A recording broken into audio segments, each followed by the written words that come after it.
السلام علیکم ناظرین، آپ دیکھ رہے ہیں ڈرامہ سیریل جوڑواں، جس کی آنے والی ایپیسوڈ بہت ہونے والی انٹرسٹنگ۔ آپ دیکھیں گے کہ مظہر صاحب کو سب پتہ چل جاتا ہے شازیہ کے بارے میں، اور اسے یہی بھی پتہ چل جاتا ہے کہ میری 2 ٹوئنس بیٹیاں ہیں جو فرد نے مجھ سے چھپائی ہوئی تھی، ایک میری بیٹی۔ اور یہ سب کچھ آپ جاننے سے پہلے اگر میرے چینل پر نئے ہیں تو پلیز میرے چینل کو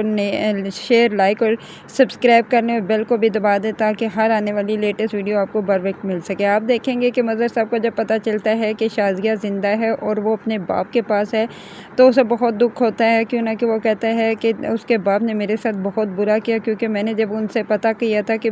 شازیہ کہاں ہے تو انہوں نے مجھ سے جھوٹ بولا تھا کہ وہ مر چکی ہے، اور یا وہ کسی دوسرے کے ساتھ شادی کر کے یہاں سے جا چکی ہے۔ اس وجہ سے اسے مظہر کو شازیہ کے اوپر بھی بہت غصہ ہے۔ ادھر آپ دیکھیں گے کہ جب فرد کو پتہ چلتا ہے کہ یہ سب کچھ مظہر بھائی کو پتہ چل گیا تو اسے فکر لاحق ہو جاتی ہے اور وہ ایک نئی چال چلنا شروع کر دیتی ہے۔ وہ کہتی ہے کہ اگر ایسا ہوا کہ اتنی برسوں کی محنت، اگر میری برسوں کی محنت پر پانی پھر گیا تو میں کیا کروں گی، اور اگر واقعی بھائی صاحب جا کے شازیہ کو گھر واپس لے آئے تو میں کیا کروں گی۔ میں نے تو یہ لالچ اس لیے کی تھی کہ یہ سارا کچھ میرے بیٹے اور بیٹیوں کا ہو جائے گا، یہ جو بزنس ہے وہ صرف میرا بیٹا ہی سنبھالے گا، اور مالک کو جو اگر کبھی سارا سے کوئی شادی اگر میرے بیٹے کی کرنے بھی پڑی تو میں کر دوں گی، اور وہ اس طرح وہ ساری جائیداد کا مالک ہو جائے گا۔ ادھر آپ دیکھیں گے کہ سارا جو ہوتی ہے وہ اپنے باپ کے ساتھ قدم سے قدم ملا کر چلتی ہے اور اپنے باپ کو کہتی ہے کہ میں آپ کے ساتھ بزنس سنبھالوں گی۔ تو اس پر اس کا باپ کہتا ہے کہ ٹھیک ہے بیٹا، تم اگر چاہتی ہو کہ تم میرے بزنس میں ہاتھ بٹاؤ تو اس میں مجھے کوئی حرج نہیں ہے۔ ادھر آپ دیکھیں گے کہ عادل بھی بھرپور اس کا ساتھ دیتا ہے، کیوں نہ کہ عادل تو یہ چاہتا ہے کہ میں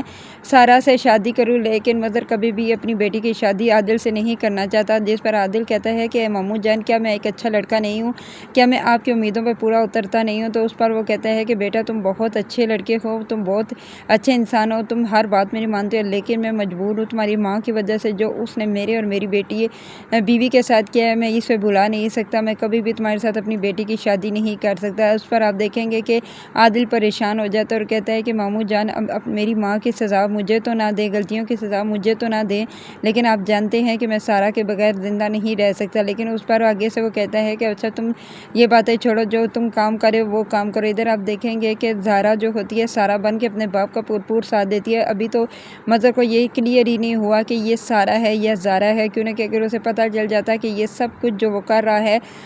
رہی ہے وہ سارا نہیں زارا ہے، تو وہ شاید اسے جو باتیں وہ کر رہا تھا بیٹی کے ساتھ اس کی ماں کے خلاف تو شاید وہ بھی نہ کرتا، کیوں نہ کہ جب وہ اپنی بیٹی کو کہتا ہے کہ تمہاری ماں اگر ہمیں چھوڑ کر نہ جاتی تو یہ وقت ہمیں نہ دیکھنا پڑتا، کیوں نہ کہ اس پر آگے سے زارا کہتی ہے کہ بابا آپ امی کے بارے میں ایسا کیوں کہتے ہیں، کیوں آپ ان کے بارے میں برا ہی سوچتے ہیں، کیا پتہ ان کی کوئی مجبوری ہو؟ تو وہ کہتا ہے کہ اگر اس کی کوئی مجبوری تھی وہ مجھے تو بتا سکتی تھی نا۔ تو اس پر فوراً زارا بول پڑتی ہے کہ بابا چلیں آج میں آپ کو بتا دیتی ہوں، میں آپ کی بیٹی سارا نہیں زارا ہوں۔ تو وہ کہتا ہے کہ کیا مطلب؟ تو کہتی ہے کہ میں آپ کی ٹوئنز بیٹی ہوں، میں آپ کی جو میری ماں کے پاس یعنی کہ میں شازیہ کے پاس رہتی تھی، آپ کی بہن نے مجھے اور میری ماں کو گھر سے نکال دیا تھا۔ تو اس پر مظہر بہت حیران ہو جاتا ہے اور پریشان بھی ہو جاتا ہے، یہ کیسی باتیں کر رہی ہے؟ تو اس پر وہ کہتی ہے کہ میں آپ کو ساتھ لے کر چلتی ہوں اپنی ماں کے پاس، آپ وہاں جا کے سب کچھ آپ کے سامنے ہی کلیئر ہو جائے گا۔ آپ ادھر دیکھیں گے کہ مظہر اپنی بیٹی زارا کو لے کر اسی کے ساتھ عادل بھی چلا، کیونکہ عادل بھی تو یہ سب کچھ جانتا ہے، اس کے سامنے یہ سارا کچھ ہوا تھا، لیکن اس نے اپنے ماموں اور اپنی ماں کو بالکل بھی نہیں بتایا تھا۔ وہ جانتا تھا کہ اگر میں نے ماموں کو سب کچھ بتا دیا تو میری ماں کو پتہ چل جائے گا، میری ماں یہ نہ کوئی اور چال چل پڑے جس کی وجہ سے یہ گھر کے حالات بہت ہی خراب ہو جائیں گے۔ اور ادھر آپ دیکھیں گے کہ عادل تو سارا سمجھ کے زارا کو ہی پسند کرنا شروع ہو گیا، کیوں نہ کہ وہ جانتا ہے کہ زارا کے آنے کی وجہ سے گھر کے کافی حالات ٹھیک ہوئے ہیں، کیوں نہ کہ جو اس نے اس کی ماں اور بہن کو سبق سکھایا اس کی وجہ سے اسے بھی تھوڑا بہت سکون ہے، کیونکہ اس کی ماں کو کوئی سبق نہیں سکھا سکتا تھا۔ ادھر آپ دیکھیں گے کہ جب مظہر اور اس کی بیٹی اور عادل پہنچتے ہیں شازیہ کے گھر تو شازیہ جب دیکھتی ہے